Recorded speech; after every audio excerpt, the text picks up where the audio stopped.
Bonjour à tous et à toutes, j'espère que vous allez bien. Aujourd'hui, on se retrouve pour le chapitre 801 de Kingdom, un chapitre juste exceptionnellement légendaire, puisqu'il va apporter réellement une révolution à Kin, hein, tout simplement, des très gros changements qui arrivent, et également, enfin, un nouvel objectif pour Kin à l'heure actuelle, un nouvel état à envahir, et évidemment, quelques promotions par-ci par-là. On va donc se parler de tout ça dans ce chapitre.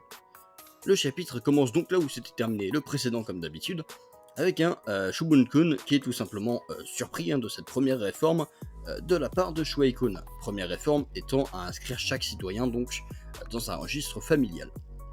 Shuei-kun va donc préciser un petit peu cette idée en nous expliquant que la cour royale ne sait à l'heure actuelle pas combien d'hommes elle dispose réellement. C'est-à-dire que ils savent qu'il y a à peu près tant d'hommes à tels endroits, mais ça correspond surtout aux châteaux et aux grandes villes, ce genre de choses. Ça correspond pas à tous les villages paumés dans un coin au milieu de nulle part, ou les hommes des montagnes qui traîneraient dans d'autres milieux sauvages, comme les brigands, etc. On connaît quoi.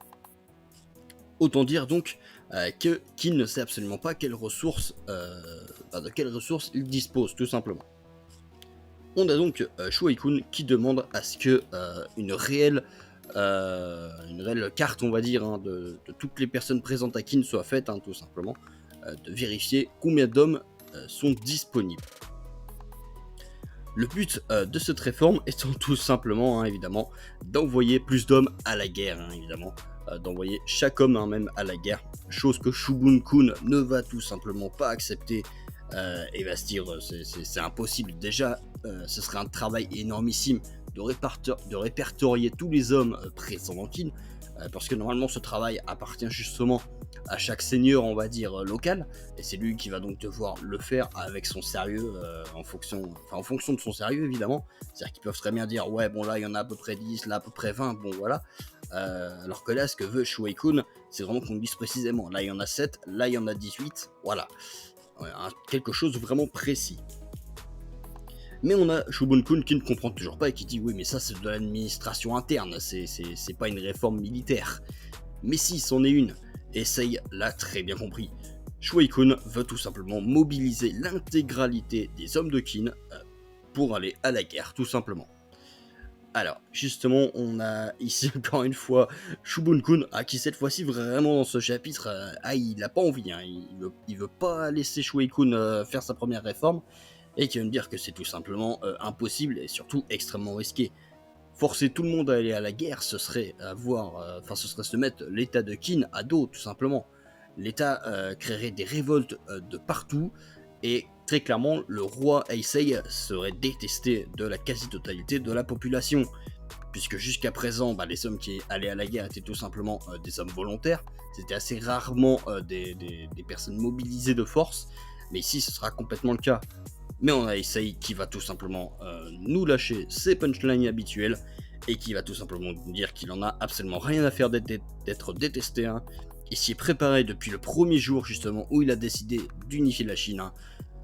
Il se fiche complètement d'être détesté, que ce soit à l'intérieur ou à l'extérieur de son pays. Et encore une fois, quand Sei parle, à chaque fois j'ai des frissons parce qu'il parle jamais pour rien. C'est toujours pour nous lâcher des grosses dingueries. Finalement, on a Shubun-kun qui va comprendre la situation. Il va tout simplement comprendre en réalité qu'il n'y a absolument pas d'autre choix. C'est la dernière solution restante pour Kin, et ça ne fait plaisir ni à Shuei-kun ni à Sei, mais il n'y a pas le choix. Et très clairement, la pitié, il n'y en a pas vraiment besoin à l'heure actuelle dans cette situation. Et on se rend compte également justement que c'est réellement un conflit politique qu'on est celui-là pour le moment. C'est-à-dire que Shuei-kun traite les hommes comme des pions, réellement. Mais tout comme les gouvernements finalement, où ils vont pas forcément s'intéresser à la vie de chaque personne, mais plutôt à la globalité. Et ici, c'est exactement pareil. Et encore plus pour un stratège, c'est ce qu'on avait vu avec Karyoten, avec Riboku, etc. Les hommes ne sont que des pions pour eux, entre guillemets évidemment. Ils ont un cœur, mais ils ont été obligés de le fermer pour éviter d'être complètement déboussolés, d'être détruits de l'intérieur du fait d'envoyer des hommes à la mort. Donc forcément que Shuei-kun n'est pas ultra réceptif justement au fait d'envoyer autant d'hommes à la mort. On a donc finalement Sei qui va demander à Shibun-kun de mobiliser tous les fonctionnaires présents à la capitale, ainsi que Rishi, enfin en gros tous les membres de l'État, pour justement vérifier combien d'hommes sont disponibles. Et on a donc Shuei-kun qui va dire qu'ils auraient besoin d'ici 6 mois d'environ 300 000 hommes ou 500 000. Pourquoi je dis 300 000 ou 500 000? Car en fonction des trades, certaines disent 500 000, d'autres 300 000. Mais du coup, il y aurait besoin d'au moins 300 000 hommes, on va dire ça, dans les 6 mois qui suivent. Or, honnêtement, ça me paraît clairement pas déconnant. Dans le sens où si ils mobilisent la totalité de Qin, c'est pas 300 000 hommes qui vont avoir, ça va peut-être plutôt se compter autour du million. Parce que on sait que la population chinoise, même il y a 2000 ans, était quand même déjà assez vaste. Alors certes, elle est répartie en plusieurs états, mais malgré tout, elle reste quand même assez vaste. Je pense que c'est pas hyper compliqué de trouver au moins 1 million de personnes à cette époque-là. Donc voilà. Honnêtement, on va se retrouver avec un Qin qui va avoir juste des forces militaires énormissimes, qui va pouvoir commencer à envoyer des armées de 500 000 hommes si elle en a envie, justement. Et en même temps, c'est nécessaire car on a Shu à côté qui peut justement créer des forces de 300, 400 000, voire même plus. C'est-à-dire que Shu en est capable, donc forcément, si Qin veut envahir Shu plus tard, il doit posséder autant de force. C'est obligatoire tout simplement. Maintenant que le premier pilier va être fait, Shuei-kun va pouvoir nous présenter le deuxième pilier, qui va tout simplement concerner la réforme de l'organisation militaire. Qu'est-ce que Shuei-kun veut dire par là? Il va tout simplement dire qu'il faut réorganiser les armées. Et pour cela, il va donc évidemment falloir promouvoir certaines personnes qui vont pouvoir commander tout simplement tous ces hommes qui vont affluer. Et le premier choix va donc être de nommer des généraux au-dessus des généraux. Alors non, ce ne sont pas des grands généraux, ce sont, on va dire, des grands généraux en stage. Je pense qu'on peut dire ça comme ça. C'est des stagiaires, ils sont là en période d'essai, puis si ça fonctionne bien, ils deviendront peut-être grands généraux. Globalement, je le prends un peu comme ça. Même si en réalité, c'est plus comme pouvait l'être un Kanki ou un Uzen, justement, à l'époque où ils étaient sous les ordres de Mugu, tout simplement, où ils avaient déjà quand même pas mal d'hommes chacun, ils avaient même plus d'hommes que notre trio va en avoir là, ici.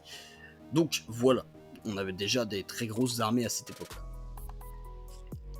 On a donc tout simplement évidemment le trio qui va être promu, donc ceux-ci ont été convoqués, et on a Shin qui directement se retrouve complètement largué, et ça va être ça durant toute la réunion, vraiment, il est complètement largué. Et je trouve ça vraiment dommage, encore une fois, qu'on ait un Shin qui soit tout simplement complètement largué à chaque réunion, conseil militaire ou quoi que ce soit. Le mec, on se demande qu'est-ce qu'il fait là, il a quasiment 30 piges, il est toujours en mode « What, il se passe quoi, qu'est-ce que je fais ?» C'est impressionnant quand même à ce niveau-là. Le mec, ça fait 15 ans où il fait de la guerre, et on dirait c'est un débutant. C'est impressionnant quand même. Mais bon, j'espère que Shin va enfin évoluer mentalement prochainement, parce que là, ça commence à devenir grave quand même. On a donc la Gakuka et la Gyoku qui vont être promus à 50 000 hommes chacune, tout simplement. Et on a dans chacune des armées, donc dans la Gyoku, on va avoir Kanju et Akakin qui vont devenir généraux. Et dans la Gakuka, on va avoir Aizen et Rikuzen qui vont également devenir généraux. On a donc enfin de véritables armées qui se créent de ce côté-là. C'est-à-dire que des armées, en général, il y a justement un général, on va dire un peu supérieur, tout comme notre trio ici, et des généraux normaux. Alors même si pour la Eishin, c'était déjà un petit peu le cas, mais j'y reviendrai tout à l'heure, puisque justement, Shin, qui, encore une fois, complètement largué, va demander bon, moi, qu'est-ce que je fais, la Eishin, bon, qu'est-ce qu'on devient, machin. Et puis vraiment, il va rien comprendre de ce qui va se passer, parce qu'on a Shuei-kun qui va tout simplement expliquer que après ces deux défaites-là, en gros, c'est un petit peu la galère, quoi. C'est-à-dire qu'on a Kanki qui, malheureusement, est décédé, et on a Uzen qui, dû à ses défaites, a dû se retirer. Alors, est-ce qu'il a démissionné, ou est-ce que tout simplement il est parti, on va dire, préparer un plan dans son coin, il reviendra que dans quelques années? Alors, c'est pas hyper clair justement dans la trad à l'heure actuelle, mais s'il a réellement démissionné, c'est quand même assez impressionnant. Même si, dans tous les cas, Uzen reviendra, j'en suis sûr et certain, son arc narratif est loin d'être terminé. Donc oui, on reverra Uzen, mais plus tard, d'ici quelques années, je pense. On a donc Shuai-kun qui va expliquer que pour unifier la Chine à l'heure actuelle, va falloir employer les grands moyens en quelque sorte. Et on va donc avoir Shuai-kun qui, encore une fois, va expliquer que cette fois-ci, s'ils échouent, c'est complètement terminé. Et du coup, Shuai-kun, Shin, encore une fois, qui est complètement largué, va se dire, oui, bon, d'accord, c'est bien ton baratin, là, mais du coup, moi, je vais où? Ouais, en gros, il a complètement rien compris. C'est quand même assez exceptionnel. Pourtant, c'était pas hyper compliqué à comprendre. Juste, globalement, Shuai-kun a dit que, bon, là, c'était clairement la galère. Et surtout, on a un Shin qui pense qu'il va aller en défense comme Muten et Won. Alors qu'absolument pas. Ils ne vont pas en défense. Non, ils vont plutôt en attaque, justement. Enfin, semi-attaque-défense, on pourrait estimer ça. Puisqu'ils vont tout simplement aller bloquer les renforcements donc de Wei et de Zhao. Alors, par rapport à Zhao, je pense que ça va pas être très compliqué parce qu'ils vont déjà devoir eux-mêmes s'occuper un petit peu de leurs affaires internes, etc. Je suppose avec Riboku. On voit que ça commence à être un petit peu compliqué au niveau de la cour royale. Donc réellement, je pense que Riboku et Zhao pour le moment vont rester tranquilles. Par contre, du côté de Wei, là, je pense qu'on va avoir quand même pas mal d'attaques par-ci par-là et ça pourrait être quand même assez intéressant. Alors je sais plus lequel des deux, c'est Won ou Muten qui s'occupe de Wei, mais à voir. Dans tous les cas, ces deux-là vont donc être occupés tout simplement à bloquer les renforts pour que Qin puisse tout simplement s'occuper d'un autre état. Et on apprend donc que cela aura lieu l'année prochaine et que l'état envahi sera Han. Et qui va y aller? Eh bien tout simplement Qin qui est promu à une armée de 60 000 hommes, donc 10 000 hommes de plus que Won et Muten. Mais c'est dû au fait qu'il y ait Kyukai. Enfin, je pense que c'est dû au fait qu'il y ait Kyukai, parce que Kyukai possède sa propre armée liée à celle de Isshin. Enfin, à celle de en gros à la Isshin, tout simplement. Et on a donc Kyukai qui passe général officiellement. Mais elle l'était déjà en réalité. Enfin, techniquement, elle l'était déjà. Parce que justement, durant cette guerre, on avait Shin qui avait tout simplement 20 000 hommes, et on avait Kyukai qui en avait 10 000, ce qui faisait 30 000 au total. Mais on rappelle qu'un général, c'est justement à partir de 10 000 hommes. Et oui, donc Kyukai était déjà général techniquement. Et donc, de par cela, on a Kyukai qui passe général officiellement, et qui, je suppose, va avoir toujours 10 000 hommes sous son commandement, et donc Shin 50 000, mais allez, ils ont dit 60 000 histoire d'être certain. Même si dans tous les cas, c'est normal que Shin ait plus d'hommes, car il va tout simplement aller envahir un autre état, tout simplement. Littéralement, lui, il va aller détruire un état avec tout simplement, qu'il y aura une armée de 100 000 hommes avec lui. S'il va donc faire 160 000 hommes pour détruire un état entier. Alors si l'état c'était qui, ok, mais là c'est Han quand même. Alors oui, Han est loin d'être l'état le plus puissant, très clairement, on va pas se mentir. Globalement, il y a une tête d'œuf, et voilà. Mais bon, je pense quand même que ça va être un petit peu plus compliqué que ce qu'on pense. Je pense pas qu'un état va tomber comme ça en 10 chapitres, ça m'étonnerait quand même.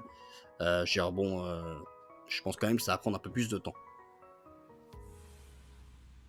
Cependant, pourquoi avoir envoyé Shin là-bas au lieu d'envoyer par exemple Won?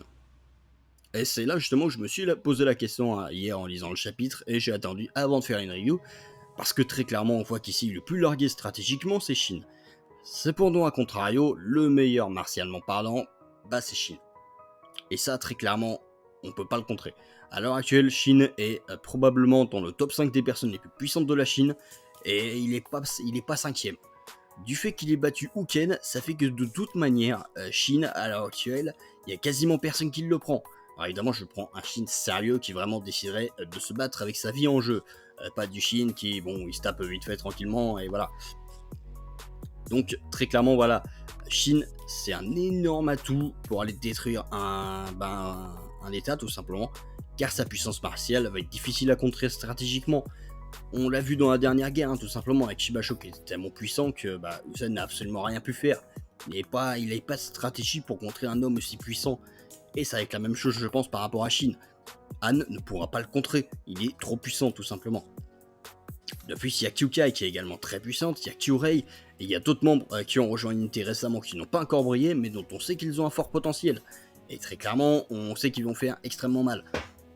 Donc voilà, il va y avoir quand même du lourd. Bon, également, j'avais oublié, dans la Aishin, il va y avoir Susui et Ensan hein, qui vont être promus au rang de commandant de 5000 hommes.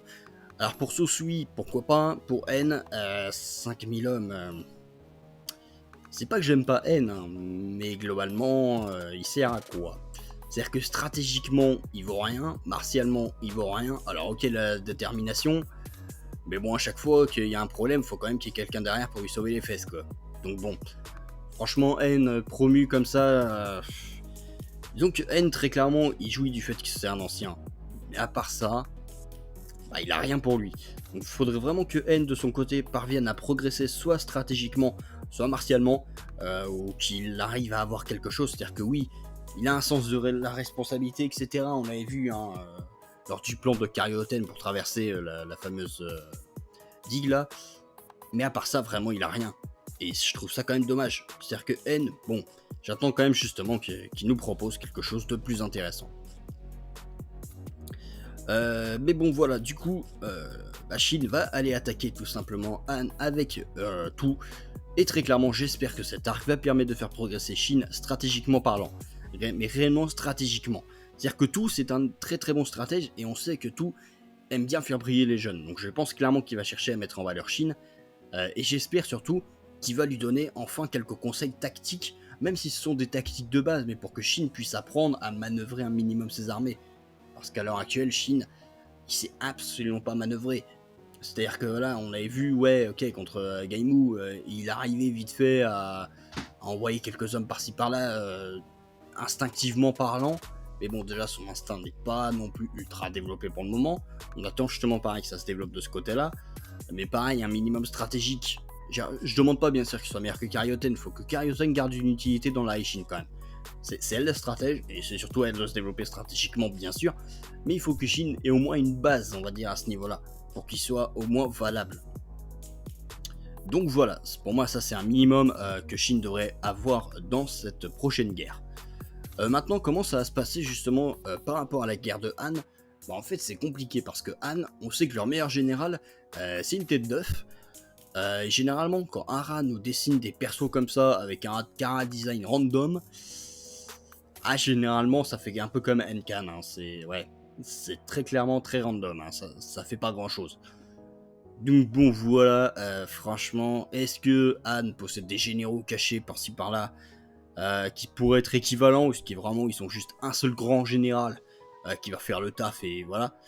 Bon, je suppose quand même qu'ils doivent quand même avoir quelques généraux puissants martialement, parce que sinon Han se serait déjà fait rouler dessus depuis longtemps par les autres états. Donc voilà, j'espère en tout cas que cette guerre va être un petit peu plus longue quand même que la précédente, parce que bon, 10 chapitres c'est un peu court quand même. Mais bon voilà. Bon, je pense que j'ai assez parlé durant cette vidéo. Dites-moi ce que vous avez pensé de ce chapitre, des différentes promotions, du fait que Shin va aller bien sûr envahir Han avec tout. Et voilà. Sur ce, moi je vous laisse, puis on se dit à plus pour une prochaine vidéo. Allez, bye tout le monde.